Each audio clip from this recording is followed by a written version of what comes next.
Dear students, आज हम photochemistry पर बेस्ड कुछ क्वेश्चन आंसर्स डिस्कस करेंगे। यूनिवर्सिटी एग्जामिनेशन पैटर्न हो या कोई कॉम्पिटिटिव एग्जाम्स हो या हायर स्टडीज़ के लिए आपको कोई एंट्रेंस एग्जामिनेशन देने हो, तो उसमें very short answer type questions या शॉर्ट आंसर टाइप क्वेश्चंस या मल्टीपल चॉइस क्वेश्चन आंसर्स आते हैं। उसी के ऊपर बेस्ड हम कुछ क्वेश्चंस यहाँ पर डिस्कस करेंगे। जैसा कि हमने पहले भी फोटोकेमिस्ट्री पे ऑलमोस्ट सारे टॉपिक्स कवर अप कर लिए हैं। मैं उस यूट्यूब के जो प्लेलिस्ट है जिसके अंदर मैंने फोटोकेमिस्ट्री के कुछ वीडियो लेक्चर्स अपलोड किए हैं, उनकी यहाँ पर शेयर कर रही हूँ प्लेलिस्ट। आप एक बार फिर से उसका रिवीजन कर सकते हैं। उसमें हमने Beer's, Lambert's law, quantum yield, photosensitize reactions और जो उनके मैकेनिज्म्स हैं, जेबलेंस की डायग्राम है, उसके बारे में अध्ययन किया है। और जितने भी ये टॉपिक्स हैं उनसे रिलेटेड उसमें जो भी टॉपिक्स हैं उनमें जो भी पॉइंट्स हैं, टेक्निकल टर्म्स हैं, उनका हमने एक्सप्लेनेशन दिया है हर जगह। आप एक बार उसको रिवाइज करेंगे तो क्वेश्चन आंसर्स करने में और भी आसानी होगी। आज हम पहला सेट ऑफ क्वेश्चन आंसर्स ले रहे हैं। तो सबसे पहले हम देखते हैं कि जो बेसिक रिएक्शंस है दो टाइप की, एक तो है फोटोकेमिकल रिएक्शंस और दूसरी होती है थर्मल रिएक्शन। तो फोटोकेमिकल और थर्मल रिएक्शन में क्या अंतर है? So what are photochemical reactions? Those reactions which are influenced by the absorption of photon of light radiation. वे अभिक्रियाएं जो प्रकाश विकिरण के फोटोन के अवशोषण के द्वारा प्रेरित होती हैं, उनको हम फोटोकेमिकल रिएक्शन या प्रकाश रासायनिक अभिक्रियाएं कहते हैं। What are thermal reactions? यानी तापीय अभिक्रियाएं क्या होती हैं? तो वे अभिक्रियाएं जो ताप के द्वारा प्रेरित होती हैं, those reactions which are influenced by the temperature are known as thermal reactions. What are photosensitized reactions? प्रकाश संवेदी या प्रकाश सुग्राही अभिक्रियाएं क्या हैं?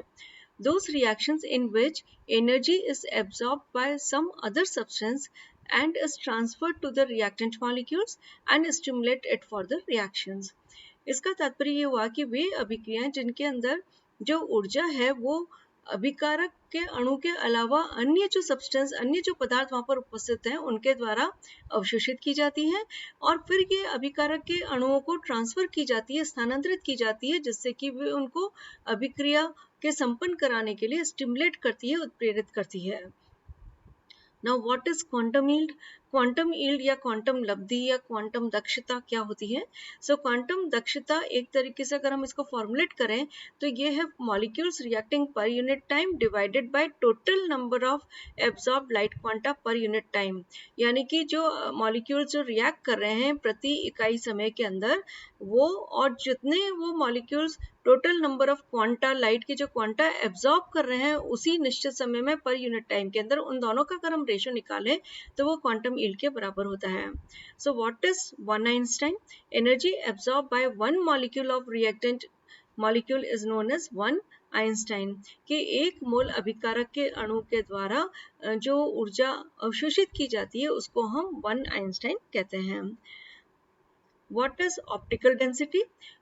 प्रकाशीय घनत्व क्या है? तो प्रकाशीय घनत्व का फॉर्मूला हम इस प्रकार से दे सकते हैं, A is equal to log of I nought divided by I. I nought जो है यहाँ पर और आई जो है ये प्रकाश विकिरण की तीव्रता है, ये आपतित जो विकिरण है उसकी तीव्रता है, और ये t समय के पश्चात जो उसकी जब वो उसमें से माध्यम में से पास होती है तो उसकी तीव्रता है। तो इन दोनों का जो रेशियो है अगर उसका हम लॉग ले लें तो प्रकाशीय घनत्व के बराबर होता है, ऑप्टिकल डेंसिटी के बराबर। इसको हम A या D के द्वारा भी रिप्रेजेंट करते हैं।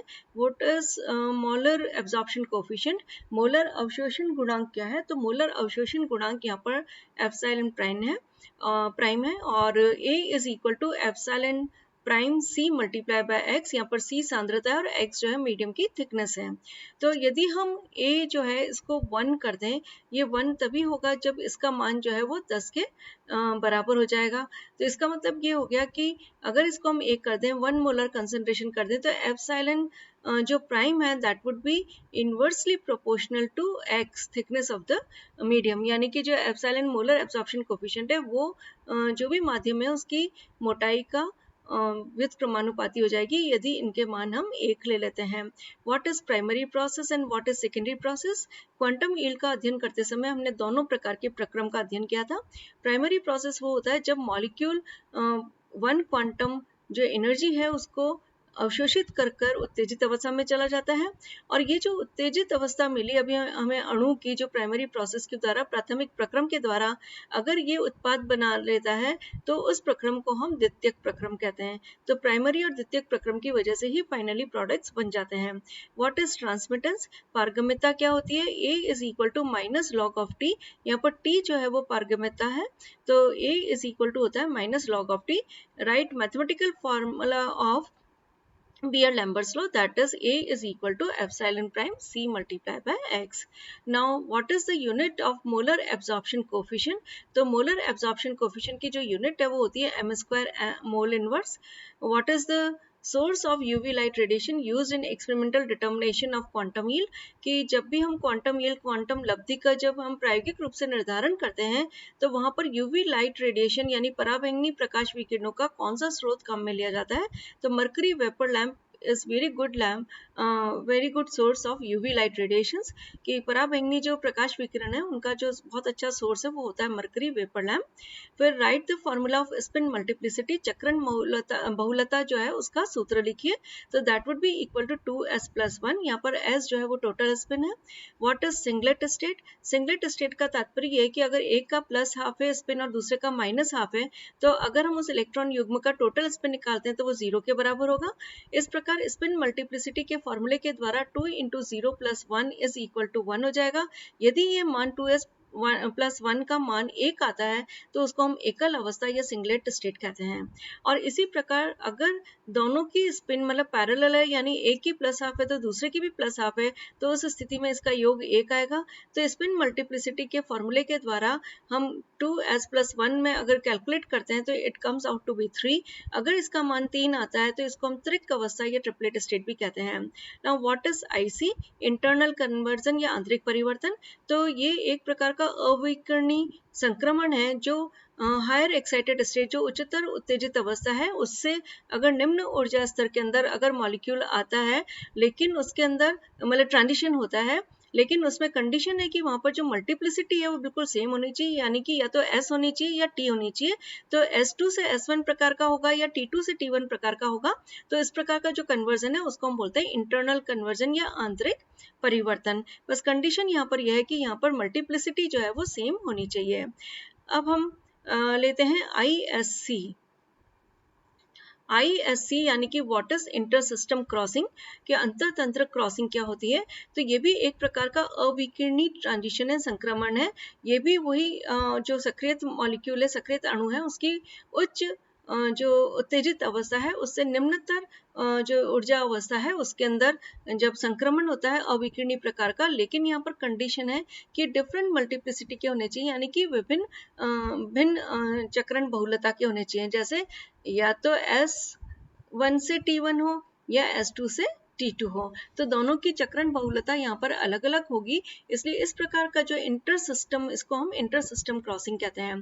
फिर व्हाट इज फ्लोरेसेंस यानी कि प्रतिदीप्ति क्या होती है। तो प्रतिदीप्ति एक प्रकार का विकिरणी संक्रमण है जो एकल उत्तेजित अवस्था से उसका जो मूल अवस्था है उसमें संक्रमण जब होता है तो उसको हम प्रतिदीप्ति कहते हैं।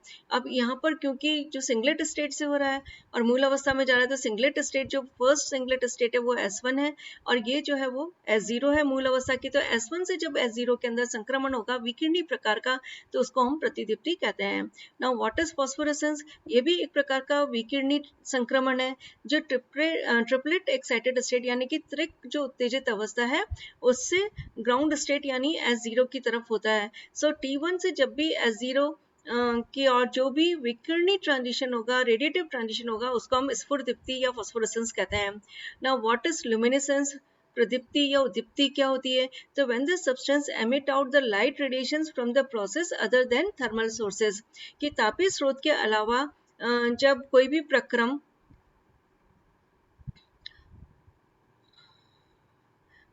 तापीय सोर्स के अलावा जब कोई भी सब्सटेंस जो है वो लाइट रेडिएशंस को अगर एमिट आउट करता है तो उसको हम ल्यूमिनेसेंस कहते हैं। और केमिल्यूमिनेसेंस क्या होता है कि अगर ये ल्यूमिनेसेंस कोई केमिकल रिएक्शन के कारण हो तो उसको हम केमिल्यूमिनेसेंस या रासायनिक प्रदीप्ति कहते हैं।